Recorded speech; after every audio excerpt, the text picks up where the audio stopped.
All right. Hey, good morning. We'll get started. It's 9:35. We got some people probably still wandering in. Got people on the phone. Buy, sell. Buy low, sell high.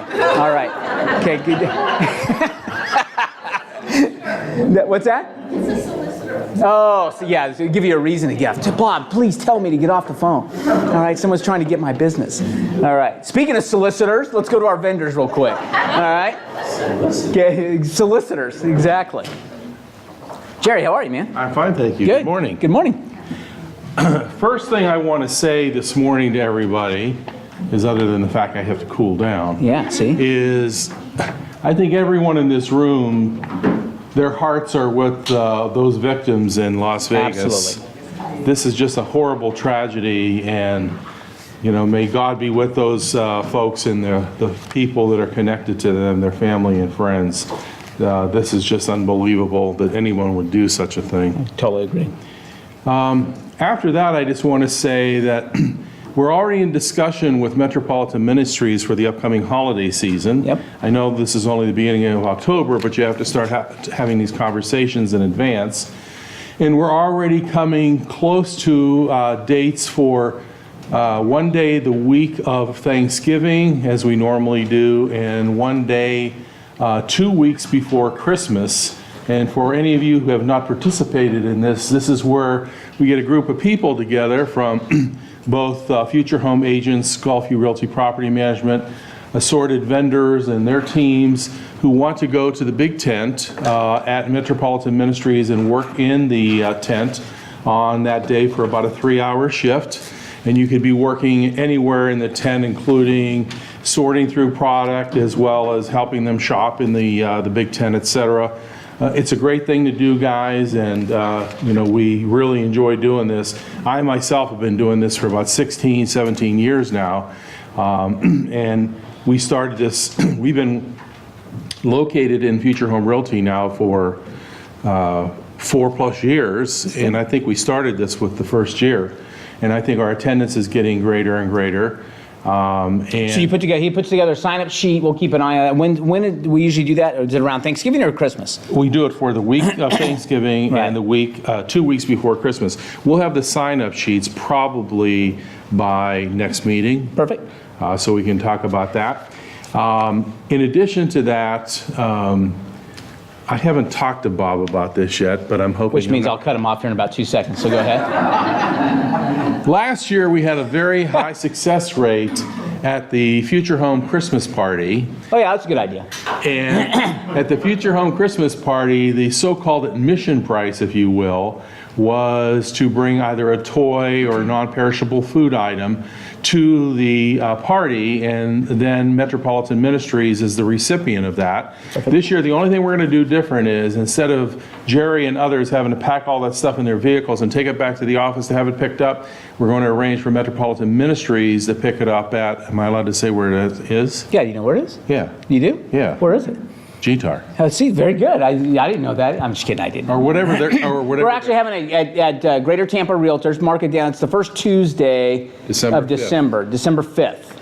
First Tuesday, it'll be afternoon. We usually go from like around 2 to 4:30 or so. All right, somewhere in that range. So mark that down. It's our Christmas party. Come and go. Come stay for all 2.5 hours. Stay for 2.5 minutes. All right, we're unoffendable, so it doesn't matter to us. So that's good. Yeah, so we'll have it. Great. Yeah. And the final thing I want to mention is the 3rd annual Pro golf outing is coming up this Friday. And it's put on by the Young Professionals group of Pro. This year, again, it will be at Bardmore, and it's a fun day. It's a charity event for Pro. We're actively engaged as one of the sponsors of the event, as we have been for the last couple years. And I'm happy to announce that last week, when we had a pre-event meeting at Bardmore, it was decided that we're going to offer a post-hurricane special, so that if you know anybody who wants to golf at this event, instead of the customary $400 for a foursome, they've lowered the price to $325. So you get an all-day round of golf, you get prizes, you get a dinner afterwards, and you're helping a charity through the Pro organization, which is, of course, a one of our real estate boards. And if you're interested, I have flyers for the golf outing, and I can put you in contact with that individual that's heading this up, because the reservations have to be in by Thursday, because the golf outing is, of course, on Friday. Perfect. And by the way, if you don't know me, my name is Jerry Papa. I'm the broker-owner of Golfview Realty Property Management. We are your in-house but non-related property management company that pays referral fees, and we promise to never steal your customer, and we do everything by way of a software cloud. We have 8 property managers, and we service the entire Tampa Bay area. Cool. So thank you very much. Awesome. Good deal. Very good. All right, Jerry took all your time. All right, see ya. Just kidding. All right, Brian Brown, what's happening, bro? We'll go to you, and then we'll come back to Kevin. How are you today? Doing well, and you? Good. I just got a couple quick things to remind everybody that Old Republic is the only A+ rated warranty company by the Better Business Bureau in the state of Florida. There's only other one, I can't even talk today. Sorry. One other warranty company that has an A+ rating, but they're not in the state of Florida, so that's good for us. And the other thing I want to remind you is the number 15. 15 months before they stop manufacturing R22 Freon. So anybody that has an air conditioner that you're selling a house that has R22, it's going to get really hard to get in about 15 months. See, I'm going to start stocking up. So now you need Talk to about buy low, stock that sell up, high. and About buy low, sell high. so it'd probably be a really good idea. Yeah. So it'd probably be a really good idea to put a Old Republic home warranty on all those houses that have R22 units. Because you guys may have plenty. You'll change it out. We'll change it out if we can't get the parts or get the. See? So Look at that. Good there deal. you All go. right, Brian Brown does a great job. All right, Old Republic Home Warranty is one of our presenters. Kevin, what's up, man? Yes, sir. How are you? Doing great. By the way, I didn't skip David. We're coming back to David because David's an attorney. We like to poke questions at him, later on. So we're going to do that after Francine gets a chance to chat with us. He charges by the word. So. Yes, he does. All right. Hey everyone, I'm Kevin Overstreet. I'm the owner of Insured Title Agency, conveniently located in the other half of Bob's building, and also Synergy Title. Not all that convenient for most of you in Madera Beach, but also the founder of the Become a Better Agent Real Estate Professional Enrichment Program. Someone wrote that for you. Yeah. I can't believe I said it right. That was a marketing person right there. I was that practicing wasn't it all the way Kevin, over trust here. So we have it's not going to be our biggest event because the venue's a little smaller, but I think it'll be the most important one we've had yet. It's 2 weeks from today. I'll run through real quick what it is. It is all about real estate investing, and when you walk out of there, you will know about what the future holds for Florida real estate. We have the guy who is the chief economist for Stewart Title, Ted Jones. It takes about 6 months to book this guy. He's a worldwide speaker. He knows everything about the economy, especially real estate, especially Florida. So he'll be doing an analysis of real estate nationwide compared to Florida, compared to Tampa Bay. Brilliant guy. We've seen him speak. Yeah. You've seen him speak before, I think. Very entertaining guy for a chief economist. Yeah. And Mr. McDougall will be teaching how to. Not my dad. My dad passed away. Usually Mr. McDougall means my father. Actually. Okay. Bob will be teaching how to speak the language of the investor. I've seen this presentation a couple times. It's fantastic. I'm going to be teaching about a new product that we've invented at my title company, which is title insurance for the cash buyer at auction. So there's no closing, there's no settlement statement, but we insure that sale. We're the only company doing it, and at Baba 22, you'll learn how, as a realtor, that can create a transaction for you, even though that's a cash buy from an auction. So very different. Todd Unbehagen is our accounting partner. He's going to be there teaching all about when, where, and why to incorporate as an investor, as a realtor, what have you. We have Greg Simpson. He's the owner of TB RIA, which is the Tampa Bay Real Estate Investors Association. They have about 350 members. He's going to teach you that you're missing the boat as a buyer's agent if you're only looking in the MLS, because there are hundreds of transactions that happen every month in the area that your buyers could buy that never touch the MLS. So that's important. And then we have a 1031 expert there, and Frank the bank is going to be there talking about lending to investors. And it's at the end of the day, we're going to use one of your agents as an example. And at the end of the day, he's going to turn his one transaction into 11 commissions. So That's the good news. The bad news is we're closing registration this afternoon, so you need to register now. If you'd like to attend and you haven't already registered, I think most of you have. You go to babaevent.com. I have a few flyers here. After that, it'll be by invitation only or by exception only that will give you a seat because it's full. And last but not least, we have at TPC, they have a big, huge outdoor area that's covered, and we're going to have our first ever Baba Partner Fair. It's going to be a little trade show for our partners. None of these folks pay to be there. They're only there because they're great at what they do. So come check it out. If you can't make the whole day, it is a long day, 9:30 to 3. Don't reserve a seat. Just come at lunchtime and stay for the last couple hours because we always lose some people at lunch. Last couple hours are going to be the most important for you. So that's it. Awesome. That's all I got. Perfect. That's good stuff, by the way. He keeps bringing all sorts of things. Tuesday or Thursday? It's Tuesday. Tuesday. We normally do them on Thursdays, but this time it is 2 weeks from 17th. 17th, yeah. Very at TPC Tampa Bay. Awesome. Very good. Frank, never met you. Hey, Bob, good to meet you. All right, good to see you. right. All right, tell us about 2 seconds what you got going on. Dude, I came here to hear my buddy Chris Light speak. I heard he was Perfect, speaking today, awesome. and See, he there you supports go. me, so I figured I'd support him. Awesome. I'm the owner of Lincoln Lending Group, 17 years, and financing Tampa Bay. Perfect. Awesome. Great. 2 seconds. All right. I love it. That's the least I've ever heard you speak.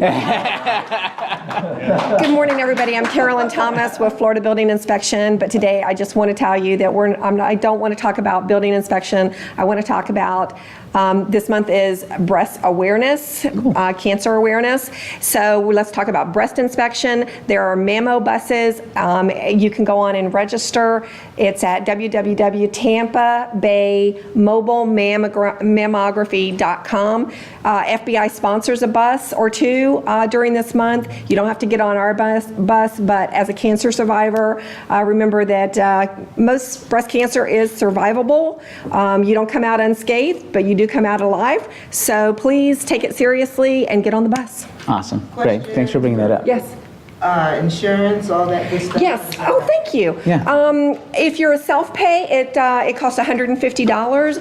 Otherwise, they accept all insurance because in most cases in this day and age, insurance companies are required to cover mammography. Website one more time? Website is tampabaymobilemamography.com. Got it? Perfect. Awesome. Thank you very much. And congratulations on being a survivor. Thank you. That's awesome. Is that all our vendors we got? All right. We'll come back to David in a second. All right, Francine, you ready? I know you got to get out of here, right? Ready. All right. Come on up. Francine just had a big birthday recently. Turned 30. I turned 30. 30 is the new 50. Thank you. Awesome. 30 So is the new 50. this is, it's not a I'm loud. microphone. She can Okay, have it. but I'm it's loud. but they need to hear you on the webcast, okay. so that's Okay. what it's all about. So Okay. So we'll share. cool. Okay. Awesome. Got it. Good deal. Good morning, everyone. Thanks for having us back. We're very proud to be a sponsor here at Future Home Realty. I'm Shannon Correnti, and this is my partner, Francine Vila. And I'll just tell a little bit about myself. I've been in the mortgage business for 16 years. I've seen the good and the bad. I was a processing manager for 9 years and closing manager. So with that, I've seen it all. Not much comes to as a surprise to me. I have an incredible team over at American Bank Shares. When I'm not available, Francine's my backup. When she's not available, I'm her backup. So we work very well together. Great group of underwriters, processors, closers. I mean, last week, 6 loans in one day closed of mine, and they all closed and funded on time after a hurricane. So I'm super proud of that.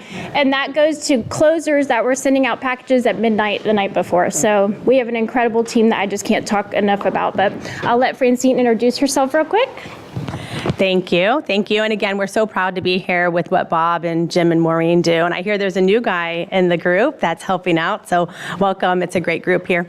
We have been very privileged to come and be your October speaker. We wanted to tell you a little bit about us and get to know us while we're trying to reach out and get to know all of you guys. There's a lot of agents. We know some and we're working with some now, but we really want to reach out and get to know the rest of you guys. So we did bring some goodies. So we do have a few of our our hot topics of the month that we want to share, but we really wanted to talk about ourselves too, our history, how long we've been doing this. I've been in the industry long, like Shannon too. We actually worked together at one point back in the day. She called on us when she was with one of our prior companies. So we've always just worked really well together. And as the branch manager, I pride myself on the fact that I don't originate on purpose. And that is so that I can be a huge support to the team. The world shouldn't stop, and realtors don't stop, and buyers and sellers don't stop when a loan officer is on vacation or has a sick day. So that's where I jump in, and I'm constantly supporting the team, helping the team. I'm making sure everything moves smoothly. So when Shannon had 6 loans closed last week, she was just going out and getting new business, and I was behind the scenes making sure everything was falling into place, everything was being done like it needed to, final inspections with Hurricane Irma and whatever it did. So we've been together a long time. We really know how to make this work. It's a pretty well-oiled machine, and I can't speak enough about the team as well. So let's go ahead and share some of the goodies we brought for you guys today. Okay, so down payment assistance. As a lender, I'll just be honest, I always cringe when I hear, oh, they need down payment assistance, because ultimately, when it doesn't close on time, it's our fault, even though it wasn't really our fault. So we've worked hard to find a workaround. So we're really excited. I printed some of the details out and put it in front of you about a new down payment assistance program that we have where we get to control the deal. So they do have requirements, 620 credit score, just like Florida Bond. But our underwriter underwrites the entire process with the file. So no more 45 to 60-day closings. We can still accept a 30-day contract. Basically, it covers it works along with the FHA program. So it covers the 3.5% down for the buyer. And depending on the buyer's income, it can either be a forgivable second after 36 months of on-time payments, or it can actually be an amortized second if they're over the AMI. So the borrower, technically, if you had sellers contributing, could come into the deal with just paying their appraisal fee. So super excited to have that. You guys call me if you want any details. I can go over everything with you. But how wonderful that buyers can actually get into the program without waiting for so long, and you guys don't have to wait for your paychecks along with. Requirements similar to the bond? I mean, as far as income requirements? Yeah, so if it's 115, if it's 115% or lower of the AMI, then it's a forgivable second. So they have to make 36 consecutive payments on time for it to be forgiven. Now, if they miss one, the 36 months starts over. So it's not a dead deal. And then if it's over, then they have options to either pay in a 10-year repayment option with no interest or 30-year with 5% interest. So it would be a true second. So no income cap, where Florida Bond does have one. Gotcha. So just that 115 determines whether or not the Which way it goes. is completely forgivable or amortized. Correct. Okay. Correct, yeah. But you could be whatever. Exactly. Okay. Yeah.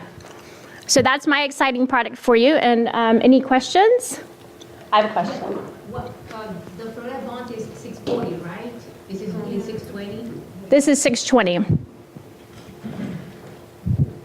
Okay. Yes. I hear the Florida Bond program in the next few months is going to be not 15,000 anymore. So we've heard 7,500. Yes. Are you guys going to continue with the 15,000? It's 3.5% of the down payment.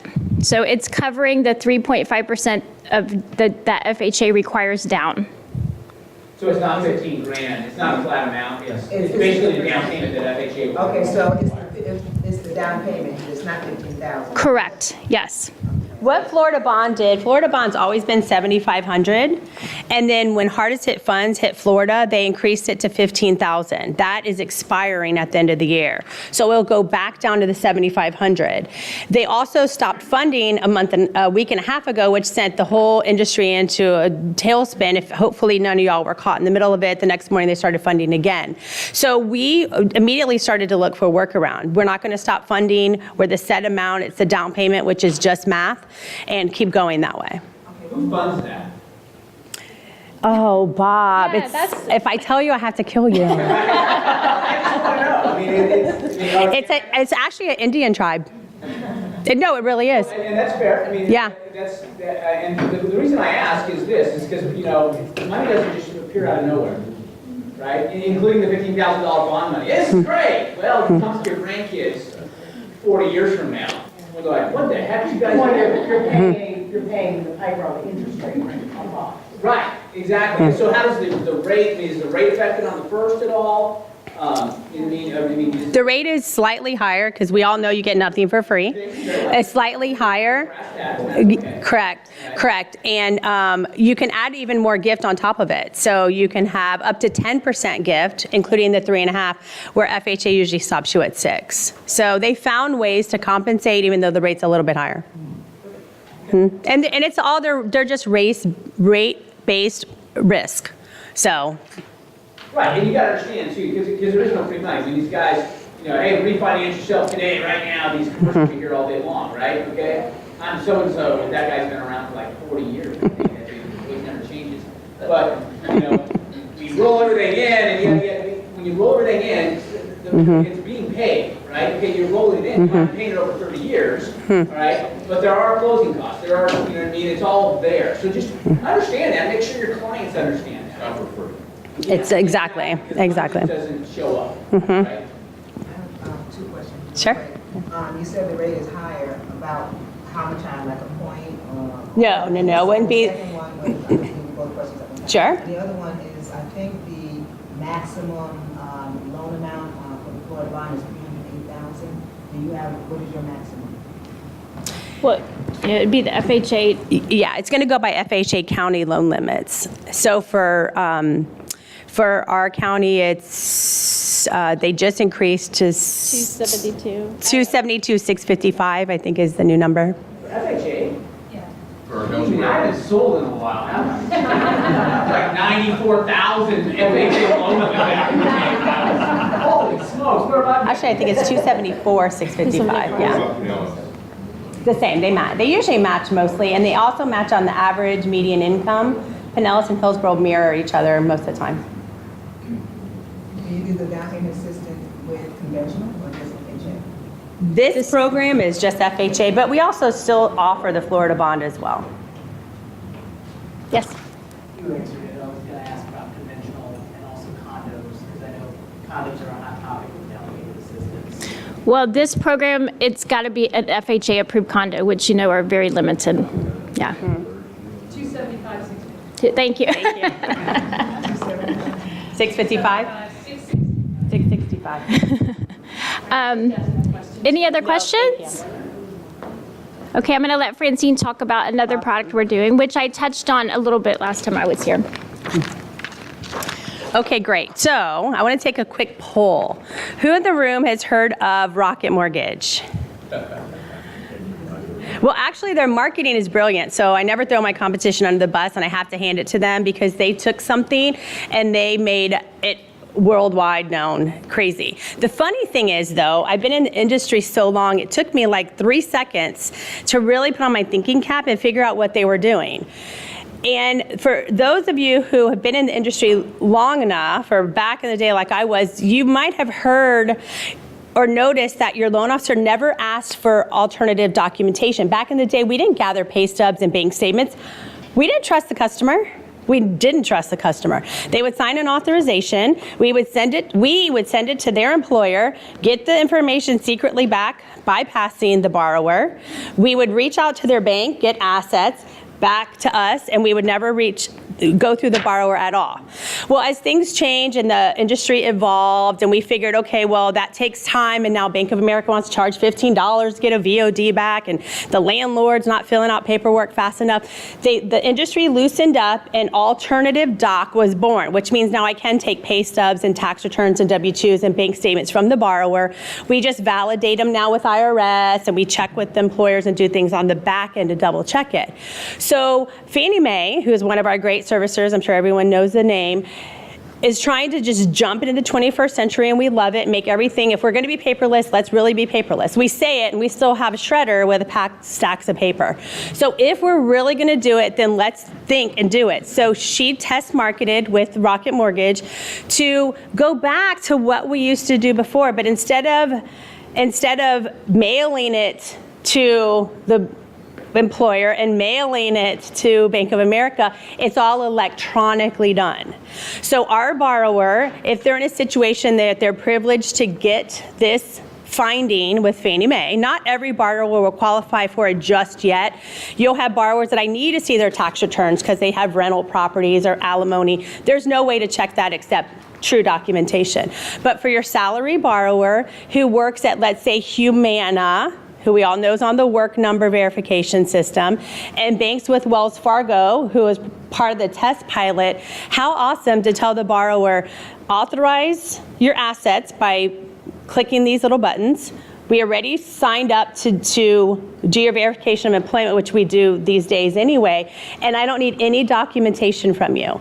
We're gonna e-disclose, which you'll electronically sign on your computer, and then you get the luxury of sitting and waiting, thinking about paint colors and the new couch you wanna buy, while we behind the scenes are electronically validating all the numbers we need to know. It was brought to my attention that that could be a little scary and a little big brother, and how are we monitoring this information that we have? So I did even more digging. And so when you do the employment part of this verification, just so you know, there's nothing the borrower is allowing us to get or do now that we haven't been doing for years, as long as they're set up on the work number. We're already checking electronically by the borrower giving us that company code. So that hasn't changed. The asset part could get a little different. So now all of a sudden the borrower is giving us access to their bank accounts and to their monthly statements. We're checking escrow deposits. We're checking for large deposits and gifts. What we have found out is that authorization expires, and we also cancel that authorization link when the loan closes. So there's a backup default. So there's nothing to really worry about 3 months later us selling that loan and that lender going now and requesting updated bank statements, because if they try to do it, it would have expired and they have to reauthorize with the borrower. And we actually tested it, and it was expired, and sure enough, the borrower got an authorization link saying, do you reauthorize assets to be pulled? So Fannie Mae's really thought of the details and really gone in there and put the safeguards, but made these loans fly through. So we say it could be a 10-day close. We're not here to reinvent the wheel. We know sellers can't move out that fast. We know we still have to get an appraisal done and stuff like that. But it is a great insight for you to see where our industry is headed and how we're streamlining the process to just make it easier for everyone. We know borrowers have a life. They don't want to go home with a to-do list of 2 months bank statements, all pages, consecutive, no gap. Tax returns, all schedules, no pages, all employers. I mean, it just can be cumbersome. And we want them to enjoy and love this process. They're buying a home. It's the greatest thing that they do. Besides, obviously, marriage and children. And divorce, I guess, sometimes too. But again, exactly. But I just want, again, it's American Bankshares' way of just showing you that we're listening. We're listening to what our realtor partners want. We're listening to what consumers want. We're partnering up with Fannie Mae. We've rolled it out. We're closing these loans. We're doing them. And we would just love to partner with you guys and let you show how great it works and close some loans. Well, last time you were here, and then we did that thing at the end, too, also the 203K and the 20, what's the other one? Fantastic product. Yep, home style, renovation. For renovation loans on top of, which sometimes, it's your first time home buyers, the only thing that's available in their price range and stuff that's, should have a sign right out there that says POS. Fixer-uppers. Fixer-uppers. They go there and like, okay, that's great. Now I can get this home for $140,000, but now I got to put 20 in, and they come to you with empty pockets. And thanks for bringing that up. I am a true fan. Being in this industry, I actually started in processing, so I had to learn how to process these loans, and they would fall on my desk, and I'd see this appraisal with this house, and I'm like, my goodness, what are they getting into? And then I'd see new countertops and stainless steel, and I'm like, my goodness, why is everyone not doing this? It was, to me, the greatest thing ever, because Now you have a kitchen no one sat in, cooked in, or ate in. You have brand new floors. I mean, you can clean, we all know, you can clean a carpet, but can you clean a carpet? We all know. So the renovation was like the greatest thing ever. And I try and I push and promote it. And I tell my realtor partners, if you know that you're listing or going to see a house and it needs some work, we can even customize a flyer that you hand that client as they're walking through. So they already know that when they walk into the avocado green bathroom, it says right here, would you love a new spa-like bathroom? I mean, we've done that where it's just already, they don't have vision. Most of them just don't get it, and everything can be perfect. The neighborhood, the school district, where you're shopping, where you go to work, but the house, you can't change a neighborhood, you can't change a school district, but you could change a house. You know, you bring up a great point too, because so many of us, we talk to when lenders come, right? We think of it from the buyer's perspective, and we just, logical. However, and sometimes our heavy listing agents kind of tune out or check out a little bit, saying, hey, if I ever get one, I'll just refer it to my normal partner, and that's great. But the marketability of a home, if you present different options to people, and when you're marketing the home as a listing agent, you're doing a fantastic job. I tell people all the time, you better be prepared to talk to people about your value add. Because if you think putting in the MLS, enhanced listing with Realtor.com, and you're going to do a really cool virtual tour, guess what? Google it. You'll find somebody for 99 bucks will do that right now. $99. Still offer 3% to the buy side, $99 on the list side. Okay, what's next? Okay, you're going to do that. Now you got a $400,000 home. Your 3% is 12 grand. So remind me how you're earning the other $11,901, right? So what's your differentiators? Differentiators, I'm going to get you $11,901 more by exposing into a broader pool of buyers and different opportunities and those kind of things. So these are just value adds that you want to continually think about, how do I add that to my arsenal, right, to do. Great, thank you. I love the comments, thank you. And it also moves inventory. We hear all the time, oh, there's not enough houses, inventory, then let's get all those out of here. Yeah. Tom? Francine, of course, Francine's on my Realtor Care Foundation board as well. Awesome. Which I'll see you tomorrow at our meeting. Go ahead. Yeah. And, so it's Francine and Tom. Yeah. We do a lot of stuff together. We have a board meeting tomorrow. But anyway, the 203K program, if their incomes are where they're supposed to be, can still qualify for the $5,000 RCF grant, down payment assistance. Which comes right from the Greater Tampa Realtors, right? That's our charity. It's got to be in Hillsborough County. Yeah. We got now something like $130,000 to give out. Yeah. Okay, so if you divide that by 5, that's how many houses you could sell to a first-time home buyer, or even a downsizer that hasn't owned a home in a while, living in an apartment and so forth, and get a $5,000 grant. The only thing that you can get with that, and Francine still can do the loans, is a gift. You can't combine that with another down payment assistance. Great point, Tom. Thank you. Thank you so much. Yeah, Tina? On that particular product, I don't remember, but is that for a pool renovation as well? Yes, so we can add a pool. Now, what we tell people, we try to be super honest, because I've heard competitors say, yeah, you can add a pool. Well, you can, but you need to look in the neighborhood. If everyone just has a standard pool with some pretty travertine tiles around it, and now my buyer wants, the slide and the diving board and the, and the whole shebang, it still has to comp out. I still need to make sense. So I always say, let's just look at what we need to do. You can always add that stuff later, of course, and upgrade as you go, but absolutely pools are allowed. But a renovation would be like rehab, like Remarside. Absolutely. I've had a person fix the pool and fix the deck. Yeah. They added the deck in, but you can also add a pool. So thank you. And what I love about it too is if you work with anyone who is handicap accessible and needs help, they include that too, which I just think is amazing. Rails and things that they need inside. Yeah, love it. Love it. Great. Any other questions?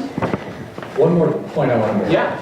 The affiliates put on a golf tournament Yeah, Jerry talked about it. You just came in. Okay. Well, he talked about pros. Is there one in No, I'm GTAR? talking about GTAR. Okay. And they gave the. We got rival factions here. We got different. We got the McDougal's and they have a lot of Listen, it's great to have 37 It's great to BC. have two, right? That's right. They gave the profits from that function to the Realty Care Foundation.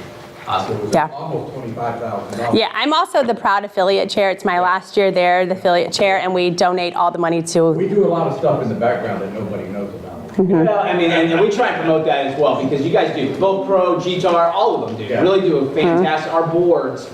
By the way, if you notice our calendar, our training calendar recently, all right, it's loaded with some 100K stuff. But from what I'm doing is I'm loading our calendar with all the stuff that's available in our boards. There are RPR classes. There is advanced matrix. All these different things that the boards and Florida Realtors do through the boards that put on a monthly basis that really can enhance your business, right? So I'm trying to make note, VA specialist and all these different kind of designations, certain things, you can do it. We complain it because board dues, trust me, we just got the notice the other day, right? Hey, be prepared because your invoice is coming, right? Everybody starts to grumble about that, but let's think about what they give us as compared to what we pay, right? And the reality of it all right? And we really need to take that in its proper perspective. That's a great point. And that's, I'd love to reference a toolbox. Like everyone has their toolbox. So we'd love to be part of your toolbox, but your associations are too. And we sponsor and we host and we brainstorm sometimes with the classes and what we need to do and what we need to bring you. And most of them are free.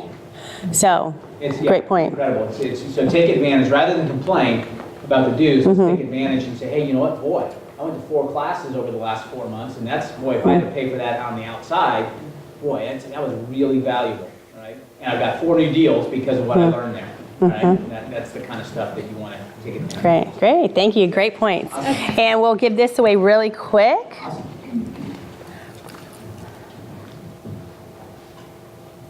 Amalphus? Amalphus.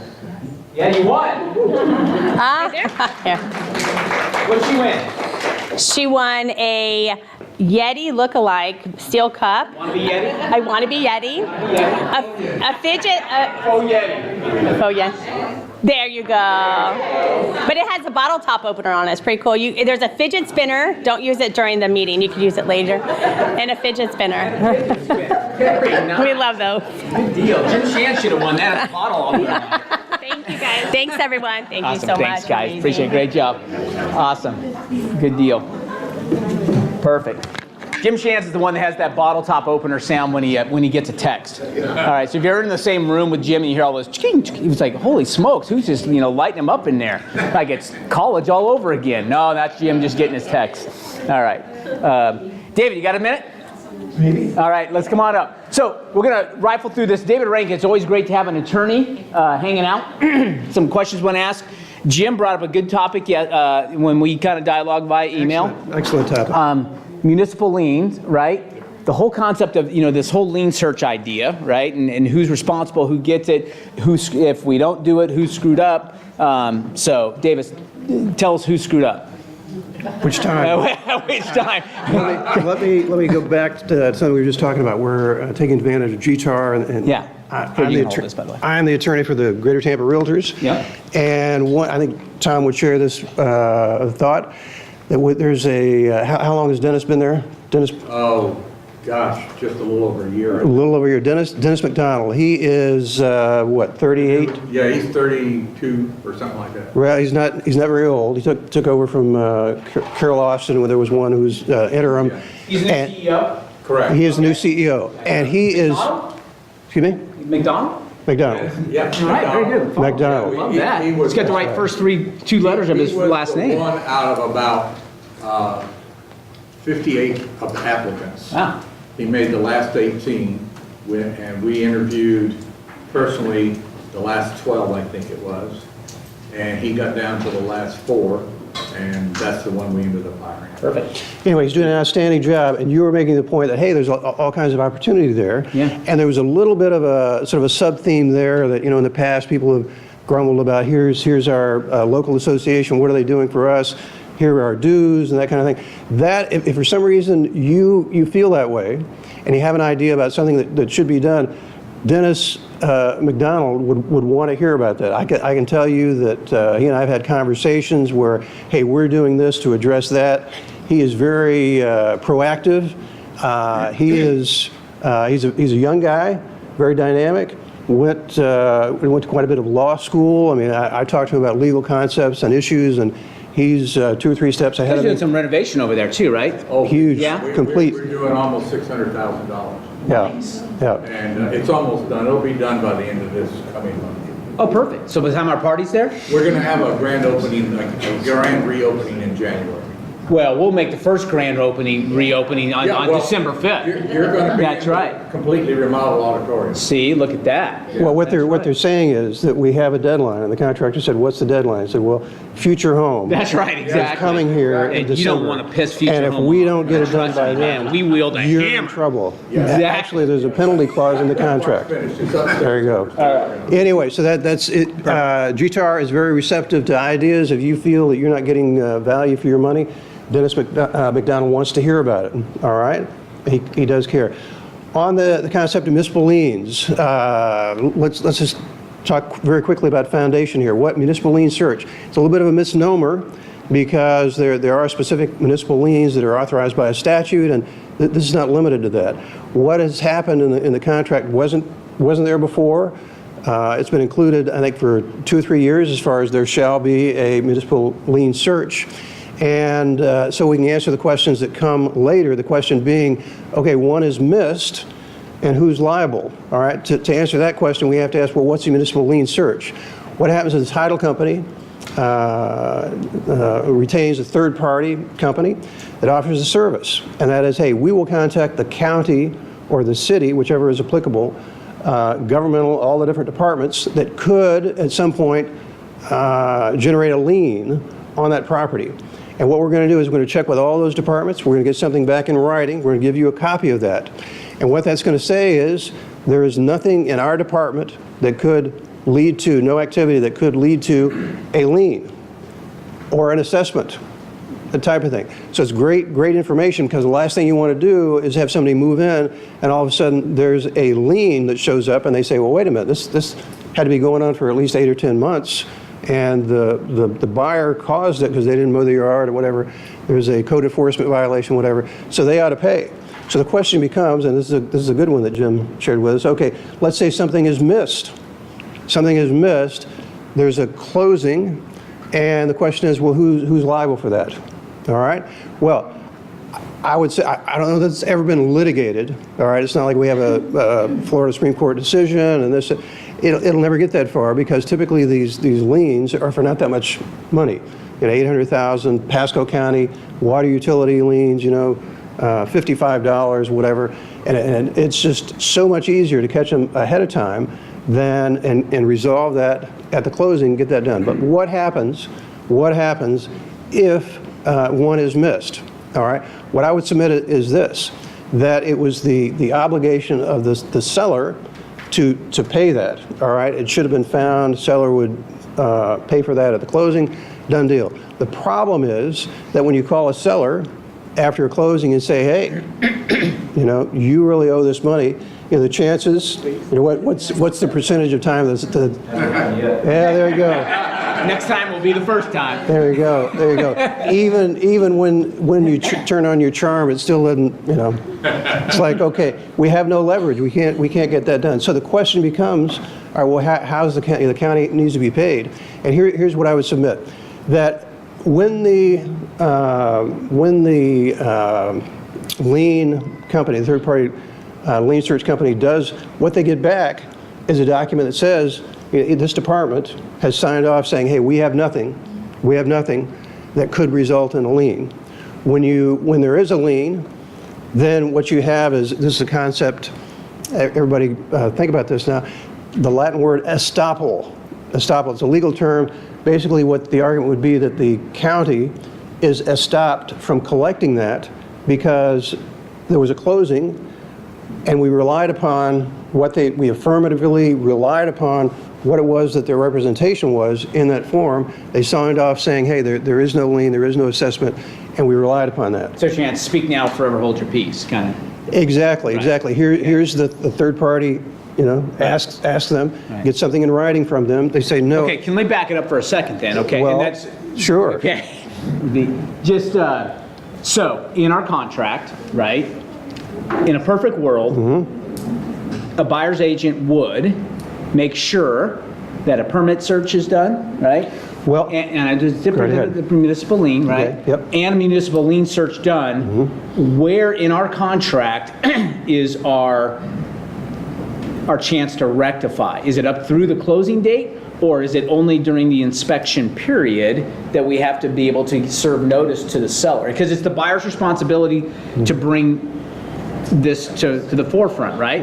Because it's not a cloud on title, right? A municipal lien would not be necessarily, would it prohibit the closing? Well, it hasn't gone far enough for a lien to be recorded. Got it. But what's happened here is that the contract now includes municipal lien, and there's language to the effect that that's going to be adjusted at closing. Right. And if there's money owed, in other words, the only reason, let's say in Pasco County, there's a water, utilities. Some activity. They love street assessments there. Exactly, exactly. Well, that would be the department would be aware of it. Here's how much is owed, and it gets paid. So the contract language requires that be paid for by the seller. Right. And just But does the contract language specify when that notice needs to be given by to the seller? Is it during the inspection period? Or would you argue that it could be done anytime prior to close? Well, two issues. You raised another issue, which was a permit issue. All right, Right. we're going to get to that in just a second. But and I don't think there's any time Specified, period, okay. right, Like there in is on the contract. inspection or whatever. Right. It's just that there's going to be a lien search. It's hard for him to speak in English because he's so used to thinking in Latin. That's right. That's right. He's trying to translate from Latin back to I hate it when people figure me out. Yeah. So what the contract, it's not specific, but it just says one shall be done. Right. And the standard operating procedure in the industry is that that's resolved at closing. Got it. Now, Okay. and I'm not going to go a step further until. No, but my posit would be in a perfect world, let's get this out there ASAP, right? And then as buyer's agents, you need to, because a lot of times you can't control title unless you attend a Kettles class, make sure you control title, is that you get on whoever's going to be responsible for getting a permit search and or municipal lien search done to get that done as soon as possible. I would say, Kevin, and then we'll come back to the office. One thing to very much keep in mind, so we use a company called PropLogic, as Dave mentioned, for as our third-party company to do the lien search, we call. And so all of their clients are title agencies and title companies. And he said, our rep has told me that about 80% of the title agencies asked them to exclude the permit search because it is a separate thing. Municipal liens, as David's described, are different than permits. So an open permit or an expired permit is nothing but bad news. So it's not going to accelerate a closing, it's just going to delay or end one. So as the buyer's agent, don't just say, oh, I see a fee on the settlement statement for a mini search, so we're good. Get it, read it, make sure that it's complete. Make sure that it's not, I mean, it could say there's a major problem. What happens all the time with title commitments and with municipal lien searches is no one looks at them. And things can be missed, things can be hidden from you, especially on a cash transaction, because a lot of people, we see a cash transaction as more dangerous because we know there's not a lender with an underwriting department who's an underwriter for a living looking over the title commitment and all of these things. So as a buyer's agent, don't just say the mini search is done, so we're good. Because there's an excellent chance, better than half chance, that there was no permit search. Well, what if they found something on the municipal lien search, or if they even did a permit search and found it, but just made an exclusion on the policy, right? Now, the new language in the 2017 contract said that mini search has to be done in such a way that the title company, and David could probably quote it better, the title company can issue a policy not listing exceptions for those things. In the past, it didn't say anything. And So they would just say, yeah, we did one and it's screwed up, but we're telling you that and we're burying it here and sign here. in full disclosure, until 5 years ago, our default as a title agency was to not order the muni search unless we were asked to. Because it's either no news or bad news, and it's an expense to the seller, so why order it? And we actually had a situation, what changed my mind in an instant was in Miami, transaction was closing there, and we did not get the mini search because it's not open permits and things that the mini search uncovers are not title issues, so the title policy doesn't cover against them. So we didn't order one because we weren't asked to. Buyers moved in and they found out much later, or a few months later, that there was an open permit and they need to have it closed out, which is typically $100 to have somebody from the city or county come out and do an inspection, say you're good to go, there's a little fine or whatever. The permit was open for a pool, not a pool, but the pool equipment, the slab that all the junk sits on, to be installed, and they came out and said, oh no, that's out of code, it's in the wrong place. You have to move it. So it was about a $3,000 expense, and the buyer turned around and said, who do I sue? And so they tried to sue everyone, but they couldn't sue anyone. They came after us, so we called the underwriter. The underwriter says, yes, all right, it's not a title issue, it has nothing to do with the policy, and we lost the client. I'm positive that buyer hates that realtor, and it was a bad situation for everyone. So we just changed right then, and now we default to ordering it unless asked not to, which we haven't been. So here's something to, I'm saying, hey, we'll get to permits in just a second. Permits, open permits are not a title, as Ken was saying, it's not a title issue. It's never listed as an exception. What Bob was trying to zero in on was, okay, you guys need to be sensitive as far as time frames, all right? On the lien search, all right, they're done, better to be done sooner rather than later to get those resolved. The open permit, it's absolutely essential because it is not a title issue. There is a provision, a very significant provision in the contract as far as resolving title issues, and there's time for the seller to resolve title issues, so that's all addressed. But a permit is not a title issue. There's nothing in the contract about permits other than there's a new provision that says, hey, the seller's obligation when an open permit is discovered, the only obligation the seller has is to share whatever copies of whatever documents the seller has relating to that permit, all right? And so you're thinking, well, where's the part about the seller pays? Well, there is nothing in there about the seller pays.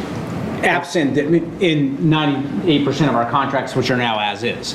Right. Because there is a permit rectification, excuse me, what'd you say? There's in the regular contract, when we have percentages in for structural, mechanical, there's 3 parts now, and there is a part for permit related items, but nobody uses that. Everybody uses the as is.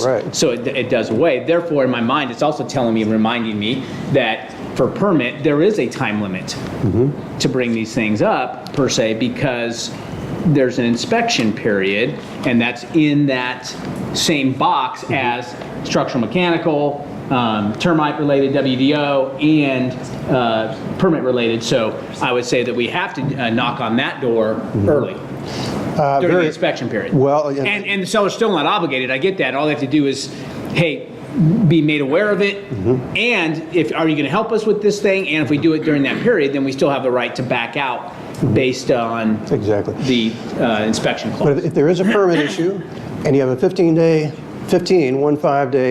inspection period, then on day 16 you have lost whatever leverage you have.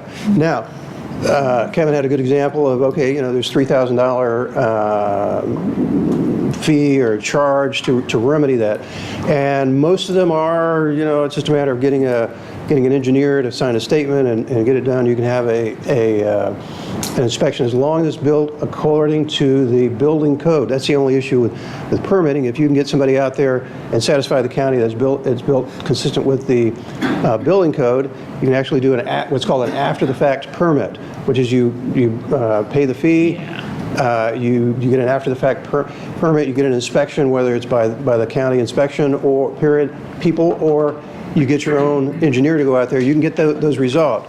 But the point here being that if you go beyond the inspection period and there's a permit issue that you find out about later, then your buyer is going to be very angry at you because you didn't address that. And you're thinking to yourself, well, how would I know to address that? It doesn't really matter, in these kind of situations. They're upset, and the first person they're going to look at is you. So make a mental note that, communicate with your title company. We need, I was just made aware of this. Okay, there is nothing allowing the addressing of permit. There's nothing as far as the seller must pay for the remedying any open permit issue. So at the end of the inspection period, we have to know that that's the date that we lose all our leverage. So within the inspection period, whether it's 15 days, you let your title company know that, hey, I've got to have something back well before 15 days, and I have to get a copy of it. And as Kevin is saying, I'm actually going to read it, all right? Because if there's anything on there, and it needs to be resolved, then you have to resolve it within the inspection period. Otherwise, that's gone. Your buyer, based on the contract, your buyer is going to have to pay to resolve that permit issue. Your guys, third parties that do municipal muni searches, they also do permit searches as well for an additional fee? Yeah, I don't know if there's an additional fee because we always ask for it, but they probably do charge less if we don't ask for it. Right. The point is that the title companies are asking them not to do that. It's like, don't tell me. Yeah. I don't want to know. No news. It's disclosure, right? Exactly. To the best of my knowledge. Yeah, right, exactly. Therefore, you want no knowledge. They do, sir. Right. They learn from the REO bank. Yeah, right, exactly. Whatever the title company does or doesn't do, you want to be aware of that, because you want to communicate that to your buyer and say, because fast forward, there's an open permit found, after the closing, all right? And who's the buyer going to be looking at? You. It's going to be you, all right? Ultimately me. That's right. Okay. That's right. Bob, right. I've got a friend, and my friend has a problem. Okay, so just be aware that that issue needs to be addressed, or at some point, one of you is going to address that issue after closing, and they're going to be looking at you to pay for the resolution of that open permit issue. So here's bottom line. If you represent the buyer, make sure there's permit search and a municipal lien search done. Permit search for sure has to happen during the inspection period, because if you've got a 15-day, 10-day, whatever it is, that day plus one, your buyers, the seller's never obligated to remedy in an as-is contract, but your buyer still retains the right to rescind or back out or cancel the contract based upon the inspection period. All right, and if you get to there and oh my gosh, it's day 9 and we have a 10-day inspection period, and there are some open permits, what are my options? A, get them to say, hey, look, I'll fix it, right, seller. Or, you know what, if you're not going to sign that and it's that important to your buyer, then we need to extend the inspection period, even if you extend specific to the permit portion of the contract. Are you with me? So, hey, look, we've already done our home inspection. We're good with all that, but we still have this outline, dangler out there, and we need to get this extended because I need to extend my buyer's right. If we can't remedy this to my buyer's satisfaction, that's the word I was looking for instead of rectify. Remedy this, that's satisfactory to the buyer, then we're still going to reserve our right to cancel. All right? Amalphus, you've been hanging out, and then I'll come back to Tom. Can we include on the additional term for seller to deliver that information to us with a 10-day period, or ask them to satisfy that remedy anything that's come up before? You can. I mean, yeah. What she's asking is, can we put that on the contract that, hey, the seller has to provide that to us. Most listing agents aren't going to understand that, or probably, and again, you're in 15 offers on the table. They're going to say, oh, that's that. What's that? Throw that out, right? And so that could be a problem. What I would say is, if you leave the contract alone and then just make sure that, hey, look, contact the title company, even if you haven't chosen them, and say, hey, look, this is what I want. And if they say they won't do it, or I only act on behest of the seller or whatever, then you say, okay, well, then go back to your buyer. It's all communication. Communicate to the buyer and say, hey, we've got to get this done. These people are dragging their feet purposefully, it seems to me, so we need to go to an outside third party to get this done. So it's going to cost you $280, but it's worth every penny on the backside. Let's go to Tom, and then we'll come here and then back. Yeah, just one point. Yeah. Whenever you're making an offer on a property, I don't care if you're listing the property, the first thing you need to do is you pull the tax record. Yeah. And you look at the schematic. You look at the square footage and you compare that to the house that you're either buying or listing. Yeah. And if they don't match, trust me, the additions were put on with no permit. Correct. So you know you have a problem right out of the box, okay? So. And the homeowner with a wandering eye, he just said, "Oh, looks straight to me." It may not. All right. Okay. Yeah. Homeowner. All right. It may be a third owner to that house. Yeah. They didn't know when that addition was put Yeah. on, so they're not going to have any papers and so forth.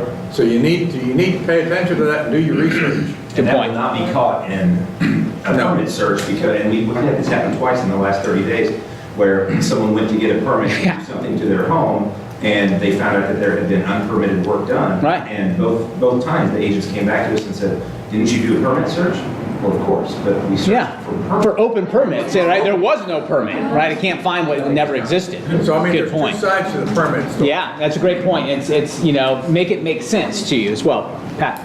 When it comes to the municipal lien search, make sure that you trust your title company. Yeah. I had a client who I referred out a multi-unit thing to another agent, another title company, they cleared it out. Within like 2-3 weeks, I was selling one of her small investment properties. That search came up with $22,000 in municipal liens against this woman because she had 2 last names that she used, and it's her ex-husband who still had that property, but it hadn't been changed and all this other stuff. Anyway, make sure you trust the title company because I will always go with those 2 women who ended up working for Mandy, for Synergy, and ITA. So the title company for the multi-family unit did not find $22,000 against this woman's name. Yeah. We managed to clear all that up, get that all done. The ex-husband was, But still, a lot of negative energy spent on something that you thought you'd wrapped up a long time ago. yes, Yeah. and she didn't even know it was out there, and so It's trust your also, title company. it's another reason why when you have the buyer, you should try to control title because the third-party company, those ladies actually, they do the permit search for them for everything themselves, which is fantastic. And we have that would cover whatever. But when it's outsourced to a third-party lien search company, they're not required to have E&O insurance. The company we use has $1 million policy. They've had a couple of claims over their 20 years in business or whatever. But David, correct me if I'm wrong, but if they didn't have the E&O policy and they're just some fly-by-night company and they made a massive mistake and they were just wrong, gave bad information, they don't have to make it whole, right? Well, they have to, but what do you get blood out of the turnip? Right. Yeah. It's like not happening. Well, if you think about it, what they do, what the company that we use gives us a copy of what the county gives to them. So really, they're just sort of performing a ministerial duty. They ask for information, they get information, and they share it with you. So they're not making any kind of professional judgments. They're just so really, as I thought it through, there's not a whole lot that you can nail the lien search company for because the only representations they're making, they're not really making any representation. They're just providing you what the county is signed off on. They search the entirely wrong property or something like that. Well, it's something blatant like that. Yeah. Yep. We got over here. Is there not a termination date for a permit for county? Termination meaning after a certain number of years, it can no longer be an issue. I know Tom's probably seen this. When you review, there's some there's some kind of limitations The date you're referring to is different in every county, and it's only the date that they keep online records. So once you get past that date, they can still go back to the old microfiche and do the research. You have to order it. So it doesn't set you free just because. So it never goes away, it just may not be as easily accessible. It's been put on microfiche. Right. There's been 2 homes I've sold on the same street. They were 2 bedrooms, 1 bath in the Hillsborough County tax record. Well, they're really 3 bedrooms, 1 bath. And so all I did was call the county and I said, this is what it is. And they said, okay. And they changed it. I didn't make the second step, which is going and. Well, the county just changed it to collect the taxes.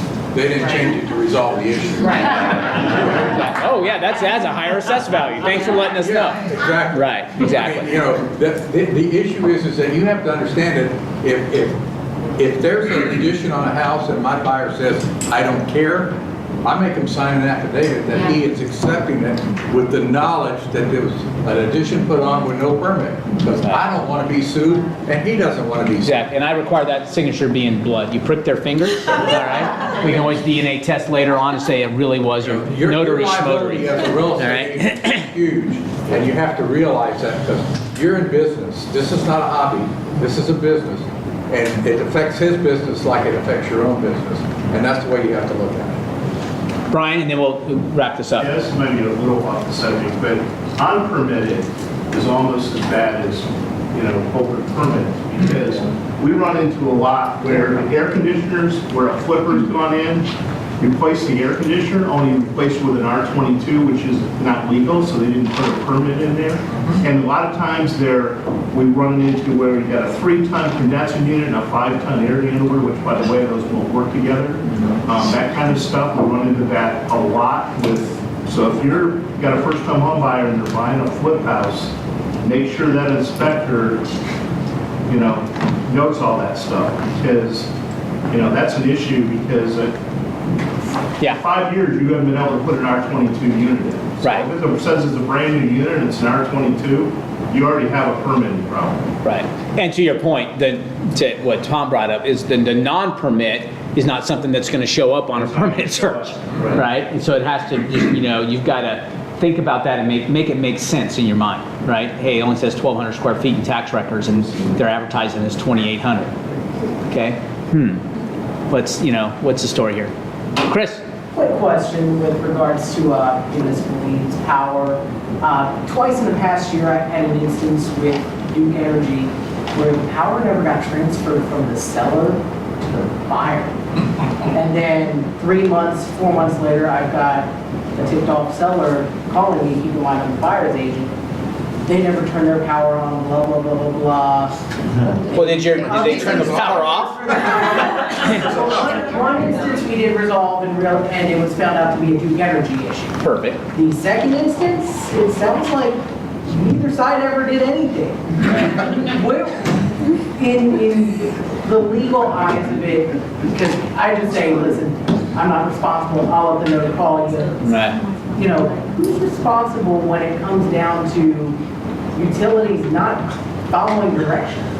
Well, if the utility didn't follow directions, I think it gets resolved. But the buyer and seller, in my opinion, hey, look, you know what? I need to turn my power off. I thought it was included. Sorry, I didn't know. I thought that was part of the thing. I think they're just assuming, the buyer called and turned power on, which automatically turns my power off. No. The buyer's trying to unpack and everything. Right. Well, and it should be on your checklist for your buyers. Make sure that they get utilities in their name. Should be a checklist for your seller. Hey, don't forget to, make sure that all your power and all your utilities have been turned off. Make it worse, they both said they did. Well, yeah. Show me, don't tell me. Right? It's not ratings. It didn't happen. So, good question. All right, we got to roll. So, Dave. With more and more contracts requiring a 10-day inspection period, Yep. How realistic is it for a municipality? How about permit municipal lien search timeframes? That would be tough. I think they could expedite it. Some companies can do it, and it's a challenge. 5-10 days. Okay. When we revise So that we'd be form, better off asking for 15. Either that, or if you say it, then I would, if it comes again, because I'm thinking, I'm just thinking about a multiple offer situation. All of a sudden, every time you extend that day, right, that's a thing to get thrown out because the sellers know it's a get out of jail free card. And it depends. It depends on the municipality themselves and how responsive they are. Sometimes we order a rush and we have everything that day. And you don't expect that. And break it out separate too. Exactly, and or get down to the end and say, hey, look, I've ordered it right away and it has to come in, so we've got to extend at least this portion of it. All right, and then you ultimately, again, go back and communicate with your buyer effectively. I've made you aware, we haven't received the permit search and the municipal lien search, or there are some issues here, and we're at the end of it. Today is drop dead day, right? Okay, we've got till 11:59 tonight to, say, because after that, we've lost our right. What do you want to do? Yeah, but I can see buyers, agents, Yeah. not or even selling agents not understand, not look at a lien search as part of the inspection period. Oh, yeah. Well, that's why we're spending 25 minutes on it right here. You think you can see it? We can hear it. All right, trust me, Jim and I. All right. Put an additional clause on that last page of the contract that, you know, the regular inspections will be done in 10 days, but we want 15 for a lien. Yeah, again, I'm just wondering that when you start to add additional clauses, is that's when you get multiple offers tossed out. And again, it's protected, better to not buy than to buy something bad. Trust me, I get that. But tell that to your buyer who really likes the color of that countertop. Okay? Okay? I'm just quickly saying, and you know, I deal mainly with buyers. I haven't seen, and a good amount of my buyers are multiple offer situations, and I always do 15 days and I haven't had an issue. Okay. I haven't seen the push where, in a multiple offer situation, they're looking at your inspection period. No, the sellers are looking more in, from what I've seen, in dollars and cents. Sure. And can you close it in 30 or are you gonna take 60 days? Right. And if the seller wants to cut that inspection period down, that should mean something for them. Right, very well, you know, very well could be. However, from a seller's perspective, if I'm a seller, I know it's a get out of jail free card. Right, that's why if I was a seller, I'm not so sure I'd do an as-is contract, as much as we beat our chest thinking, oh, I got him to sign an as-is. Yeah, you got him to go look for properties for the next 14 days, and if they find one better, go buy something else and tell you on day 14, hour 23, minute 59, that they changed their mind. By the way, real quick, and we'll bring Chris up, all right? If you are going to utilize the inspection period, all right, the inspection clause on an as-is contract as an out of the contract, right? Do not use these terms. Mr. Listing Agent, the buyer had a change of heart. Okay, trust me.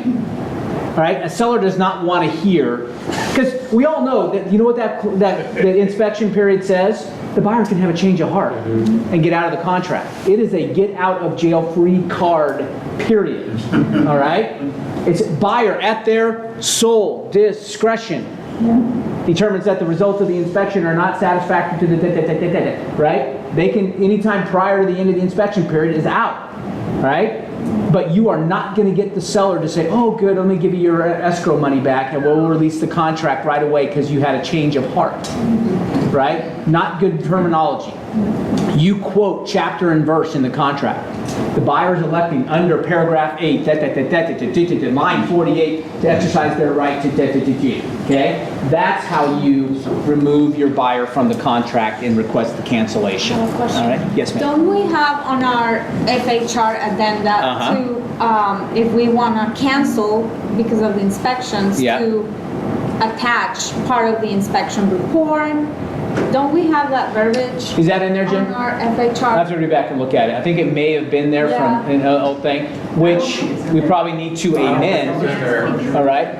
Is it, okay, it might have been an older form, because I think we may have amended it, because I think it did at one point. Let me know, take a look, or email it to me. They really need to use the cancellation and release form that's in. Exactly, yeah. Well, what she's addressing, though, is that the contract in and of itself doesn't even require us to have a home inspection. No, it doesn't. It doesn't. We can just say, hey, look, we're out. Well, where's your copy of the inspection? I don't have to give it to you. Well, we have that in our addendum.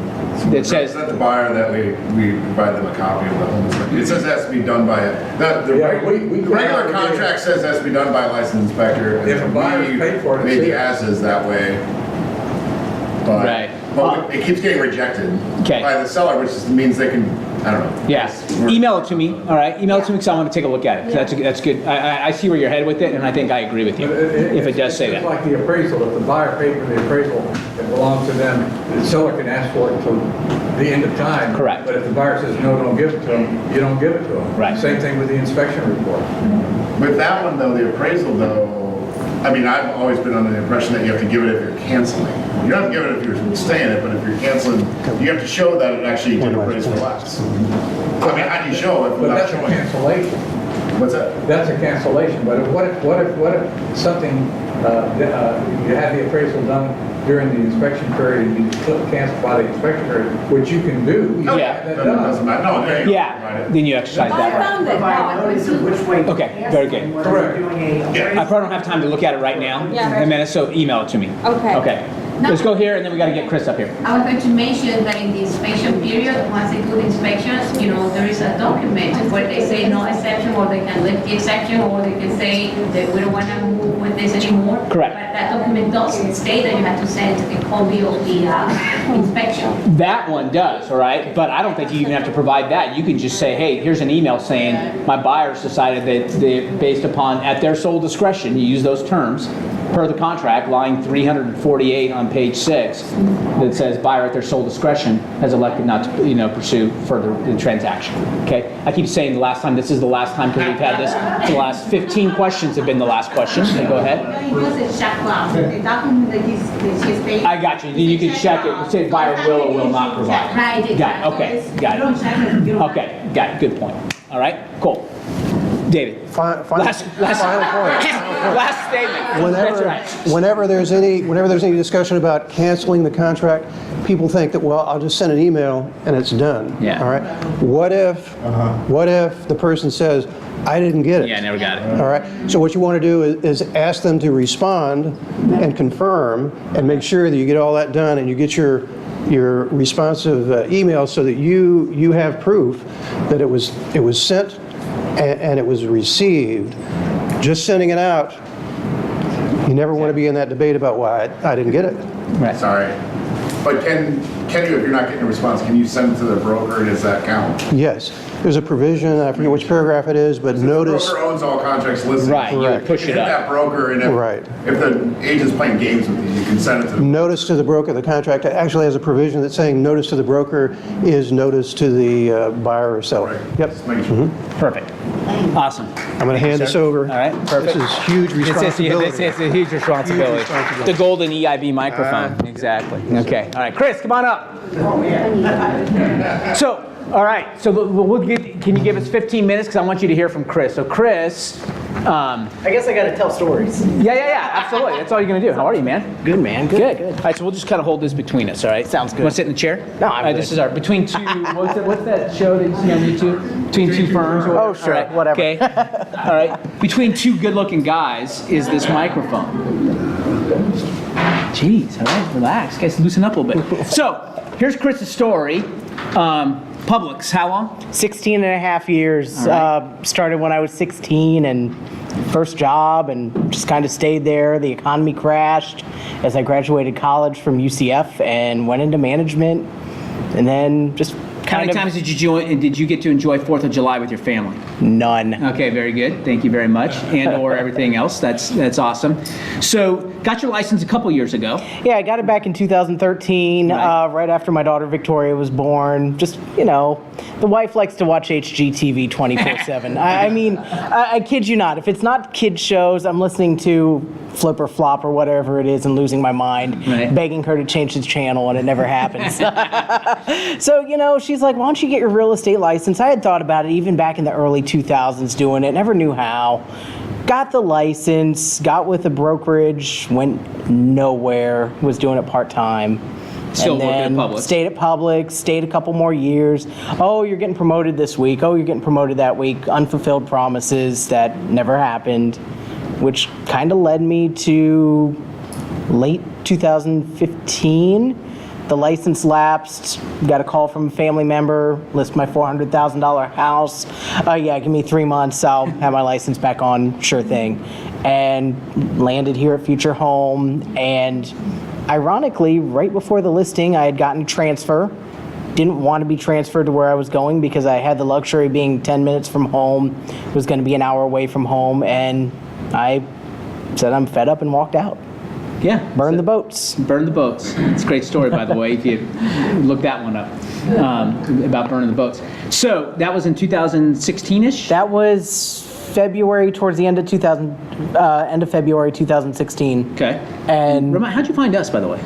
I think Shan's had mailed me a card or something like that, and Shan's. you know, Jim. You guys know that? Jim, and you know, I'm not gonna lie. When I read on there 100% commission, and I'm sitting there multiplying numbers in the back of my head, I'm like, I can do this because the previous brokerage I was at was doing a 60-40 split. Yeah. See. So.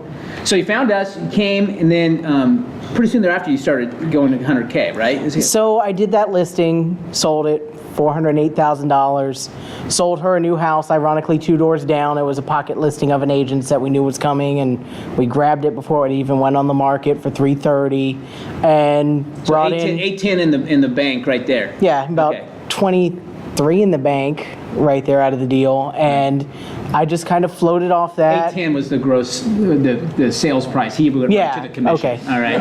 He said, who cares about the sales Well, you know, price? the sale price is great, but when you're supporting a family of 5, you're sitting there like, you burn the boats. whoa, Exactly. whoa, It's whoa, time to and you're pay sitting there attention. cashing out. James did it too, cashing out our public stock to, be able to finance this expedition that we're doing. And I'm sitting there, I'm like, okay, I'm looking at jobs, tech data, stuff like that. Never went anywhere, and I'm like, okay, it's time. I got to figure out how the heck to do this and try and generate leads. And I sent Bob an email. Bob, I don't know what the heck I'm doing, but I'm running out of money. And he's like, come to 100K. And it was mid-session, never got to that session, but got in the group, saw these open houses people were doing, and I was like, okay, I'll try it. And at the same point, joined a team temporarily, and I just started grabbing buyers through open houses. Then I learned that all these buyers are like, oh, I need money. Okay, so let's find them money.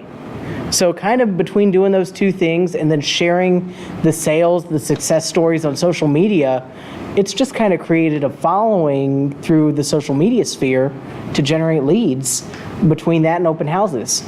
I list just when, somebody calls me and says take a listing, I take them. But most of the time it's handling buyers, and it works great. So your buyers are leading you to your listings. Yep. Okay. Because your buyers, you're exposing them on social media when you sell. All right, you make it a big deal. So how did you then, though, get hooked up with, becoming the down payment guy?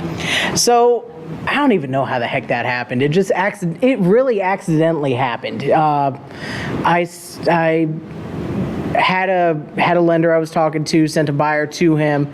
He was like, they need money, they need down payments. It got sent over to a different lender.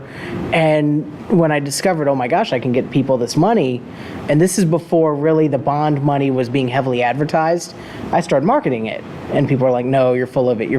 Well, call this lender. Well, as soon as they call that lender and they realize, hey, I can get this money, they stick to me like glue because I gave them good information. Mm-hmm. And that's kind of where I've gone from in building the business, is based on, hey, here's good information. Let me guide you the right way. I've got the resources to get it done. I've got the home inspector names. I've got the lender names. I've got the title company names. Working more and more trying to get the title controlled by the buyer. Just trying to build a full service business out of it, and it does work. Let me ask you this question. So, to the group, given a choice, do you think most people would rather own a home or rent? Own a home. Okay. And given that choice and the hurdle being workable credit, but down payment is an issue, correct? Yes. Been preaching it for years. I mean, Chris's story is my story, right? 19K just removed by 23 years, okay? That I started these bank-owned open houses and started meeting buyers and found a ton of people that, hey, look, man, if you can help me buy a home, I'm all in, right? And they were extremely loyal, right? But I had a bunch of loyal, unqualified buyers, all right? Which did me no good. So I had to find a way to get these, find other qualified buyers, or get these unqualified loyal buyers qualified, right? And down payment was a huge hurdle for that. So, so you started tearing into this, all right? And I love this. By the way, James, you just posted one the other day, and actually I think they just tagged you in it. It wasn't even your post, it was your buyer's tagged post. me before I could even post. Right, exactly. So the buyers tagged it, and one of their hashtags was no more ever increasing rents, or something like that. If you don't think that's a sales point, it's true. People say, oh, you know what, my rent's not that bad. Okay, great. When's your last time you signed a 30-year lease? Right? As an owner of investment property, I'm never going to say I'm not going to raise your rent for 30 years. All right, but you lock me in, right, Frank? Would you lock me into a 30-year note? I'm locked in. Guess what? Absent of taxes and insurance changing, all right, there's nothing about that mortgage payment that's going to change for 30 years if I do my part. That's a long-term contract right there. No landlord will ever sign a 30-year lease, right? No. So that's a sales point right there. Say, hey, you know what? I love Tom's card says, hey, you're already paying somebody's mortgage. Why not pay your own, right? That's a great line as well. But you started tying into that, and guess what? Okay. It works. Yeah, how many, okay, so how many It sales? works. You know, So- one of the biggest things I talk about is, and I find a lot of buyers who come to me saying, I hate my landlord. That's one of the Not biggest my tenants, phrases. by the way. I'm a- No, they're not Bob's tenants, and I don't have tenants yet. But you know, if I was to become a landlord, my goal would be, okay, this is just temporary housing. Right. Let's get you on the track to buying something. But you know, there's so many who are like, I hate my apartment complex. I hate my landlord. I'm working with one right now who's in that boat. They just signed a 1-year lease. They're trying to get out of the lease to go buy with me. They saved up $10,000 in a matter of a month and a half, which blows me out of the water. Geez, Dave Ramsey would be thrilled. Oh yeah. All right. But Baby step 1, 2, 3, and 4. you know, they just ran credit on this guy. His credit's, you know, good enough. She doesn't have any credit. So now we've got to wait 3 to 6 months, get her a secured card, get her a credit score. Tell her to go buy a lamp at Babcock. Yeah. I do that all day long. Hey, go to Babcock, buy a lamp, put it on credit, and they'll do it because they'll finance anybody. And within 6 months, Will they report it? Huh? Will they report it? Babcock. That's great. Yeah, It's a great idea. Buy a lamp. But Finance that lamp. It will cost you $1.28 a month. but you know, But you'll have a credit score. you get all these renters who just, you know, they want a house, they just don't know the process, and there's still that big stigma, and I'm sure Frank could say for it totally, 20% down is what you got to do, right? Yeah. Oh yeah. And I mean, but there's so many between down payment assistance, VA, Francine's 0% FHA program where they, give you back the 3.5%. There's so many programs out there where if you've got the right agent, and this is really what I try to do, if we're not in a multi-bid situation, get them closing costs. Yeah. Get them $4 or $5 grand. They'll walk into this house, there's been multiple times where I've gone to a closing, and instead of them having to wire funds to close, they're bringing a check because it's like $400. And I mean, they're standing there at that closing. They got all their money back. Yeah. They got more than their money back. They got their $1,000 in escrow, plus they got their extra $400, which was inspections and appraisal. I mean, on a VA they got deal. every dime on a VA deal, and that's kind of what James and I have built and specialize in. Is hey, get it sold. Get it sold, and they got to make their monthly payment, but hey, so that all sounds like a lot of work to me, though. Really isn't. Okay. It really isn't. Well, and compared It's to what? easy. Because compared to what I was doing, yeah, it's a cinch. Right. Your stalker calls in sick. Who's throwing green beans on the shelf? I'm running a cash register making $50,000 plus a year. Right, exactly, right? Okay, so here's the deal. So, now flash forward to, so you finished up 2016, pretty strong. Yeah, did right around, if I'm not mistaken, I think right around $2 million. $2 million in your first, so from the end of February through the end of December, okay, $2 million in your first really full year of real estate, right? I mean, I really worked that year. If you put it all together, I got started in March. My daughter was born June 1st, so I kind of took a 3-month vacation out of it all on that. So I really think I worked maybe 6 months. Okay. So I did $2 million in that time. Yeah, I had those 2 big transactions. Right. But I mean, to get to that second million, I was grinding these little 100 to 200,000 transactions over and over and over, wash, rinse, repeat, to pay the bills. Okay, perfect. So 2017. 2017, He's here because you're a capper. Yeah. Right? You don't get to sit in these chairs. You don't come to the curvy couch. All right? Okay? Unless you've earned the right to speak to our agents, right? So Chris is capped for 2017 already. All right? So that, and how many deals do you know? If you know, oh my gosh. Okay. I just had the spreadsheet up this morning. 22 deals, if I'm not mistaken, which includes a couple referral fees paid, because that's the tracking on it. Yeah. But yeah, capped before the team was formed, because I did form a team earlier with James, but capped before that, and I'm at 3.8 million. Nice. Something like that, and probably on track for 4.5, 5 by the end of the year. Okay. So it's been a good year. First full year in the business, right? Without having a baby born in the middle of it, right? Taking the bull by the horns, you were obviously a member of the country club and got all your business from there, right? Nope. No? Okay. Oh. You had this huge following of people that just said, hey, look, you know what? Hey, Chris, as soon as you get your license, I'll just do all my business with you. I wish, because you know what? That's what I tried to do the first time around and, was doing it part-time. No. It's not going to happen, right? So you just go out and make it happen. And see, again, this is a little bit of a commercial for 100K, because people come to 100K and we teach upside down and backward, right? Because everybody else is telling you that if you're going to last, you better list. And I get it. Makes sense, right? Okay, that makes complete sense. Problem is, brand new agent, if it wasn't who was it that you listed that home for? My wife's grandmother. Okay, great. Something like that. If it's not a relative, right?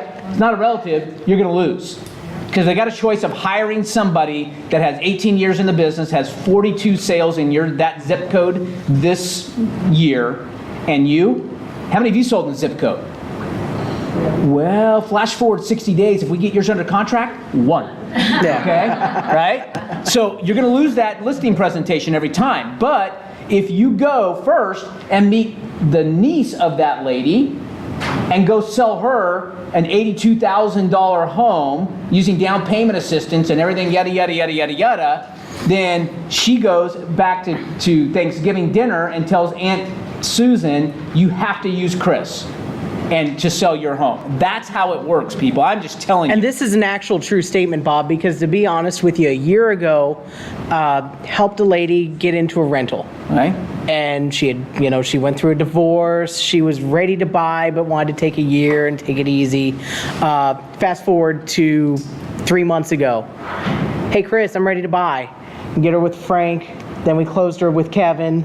And we closed that sale. She bought a $230,000 townhome. Okay, cool. She sent me from her own employer a buyer 2 weeks later, $244,500 buyer, closed that one. Now that buyer is sending me her mom and dad who own 2-3 investment properties. They want to sell one off for $200,000. So that's how it works. It really is how it works. Take care of the customer. Treat people well and let them tell. All right, that's all you have to do. Okay, you treat people well and then they will tell. Again, remember, you've heard me say this a million times, it's no different if I was speaking to a group of chariot salesmen in Babylon. All right, fix chariots well, all right, and let other people tell. All right, it's just, the whole sales process doesn't change ever, guys. You just go do the next right thing and then good things come back to you. It's just a given. $100,000 this year? I'm at 92. Okay. So, I mean, if I don't hit 100,000 by the end of the year, you're there. I'm not going to have. It's not going to happen. But no, I've got enough under contract that I'll cross 100,000 by the end of the month. I'm just telling you. Okay. I see his work ethic. All right. Hey, two facts. First of all, got a nephew who was getting married, right? Uncle Bob, I need to buy a home. I'd really like to buy a home. I said, great, Jake, but it ain't, Uncle Bob doesn't even know what the FHA loan limits are anymore, all right?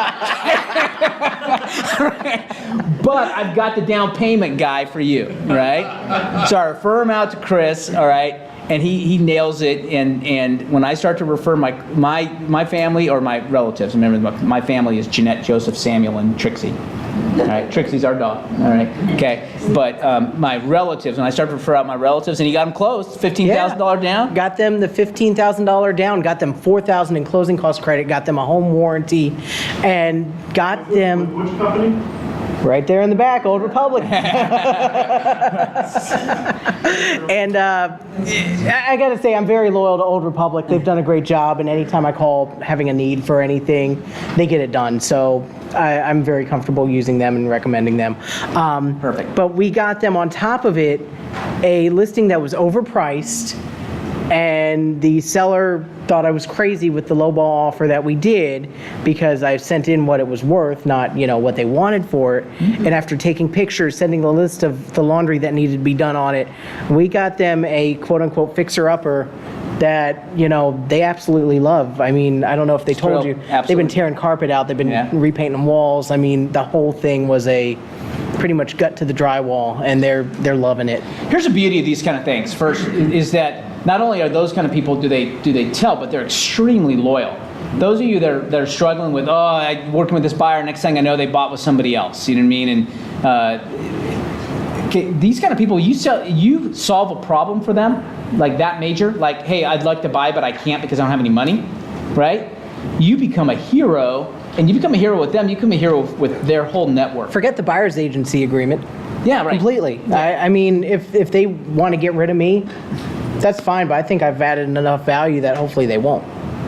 You have a discussion with them. I never got buyer's agency agreements signed because, quite frankly, if you're going to enforce one of those, you're going to take a buyer to civil court.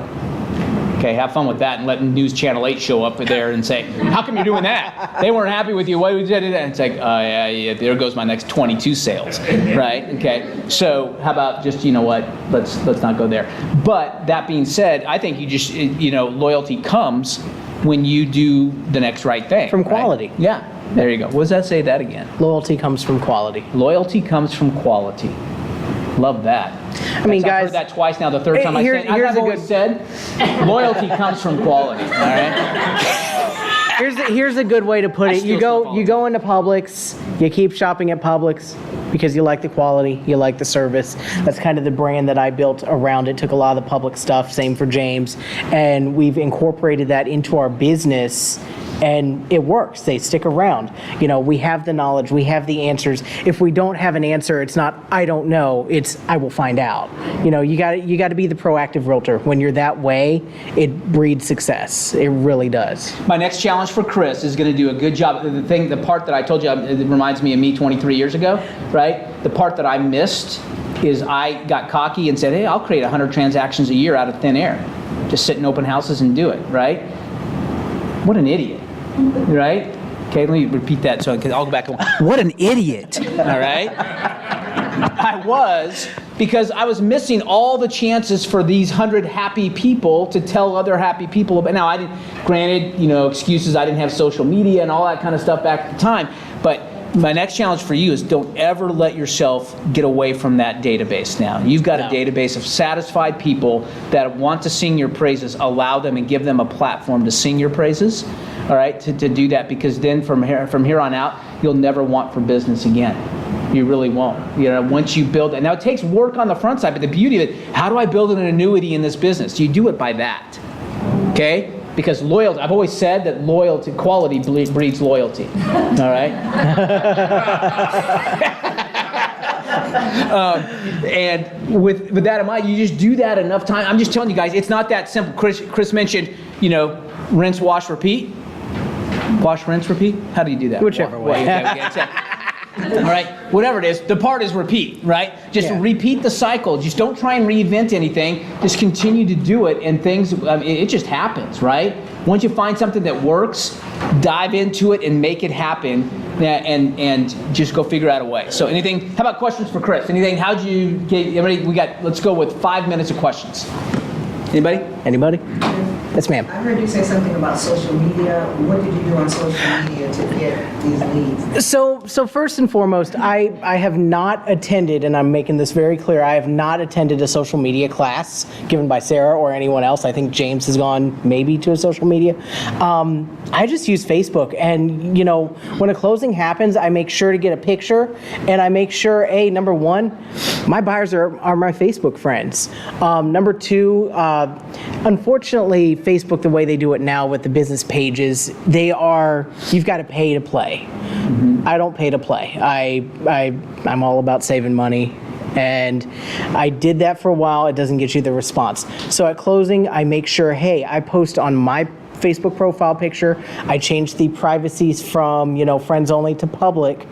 I tag everybody involved. If Frank Cotto was involved as a lender, Frank's getting tagged. Kevin, Brian, I tag as many people as I can so that when I post this picture and the whole congratulatory statement and, oh my gosh, I got him 15 grand, I got him this, I got him that. When you post all that excitement, it does two things. Number one, it posts to your X number of friends on your Facebook, but number two, it posts to all the friends that are of everyone tagged. Mm-hmm. And all of a sudden, when you sit there and say, who can I help next? And Josie's friend, Anthony wants to be a buyer. Anthony. We got a good joke about Anthony of all names that popped in my head. Everybody you tagged also shared it. Exactly. Yeah, right. They share it, and somebody ends up popping in, and all of a sudden, before I know it, by the end of the day, I've got 2 private messages from people. Hey, can you help me? And you know what? Maybe one of the 2's ready to go. The other one, okay, you need this. Let me get you over for credit repair. Let me then get you started in the process. Oh, okay. Yeah, you sound like you're good for down payment assistance, but your mom's $600 and you don't got a dime in your checking account. Let's get you saved up. You need to find a way to save $2,000. When you sit there and you can give those answers and you take the social media aspect of it, then they're sharing, oh my gosh, I'm about to start buying a house on Facebook. And this has really happened where, they're not even my Facebook friend. And somebody's like, well, how'd you do it? Oh, I've got Chris Light helping me. And all of a sudden I'm getting PMs. Oh, you're helping so-and-so. Literally, you can turn social media into a viral aspect without pouring money into it. Exactly. If you do the tagging right, and unfortunately, maybe 50% of the lead gen that you do on Facebook is going to not work out, but you take care of them because, they might have someone that, is good.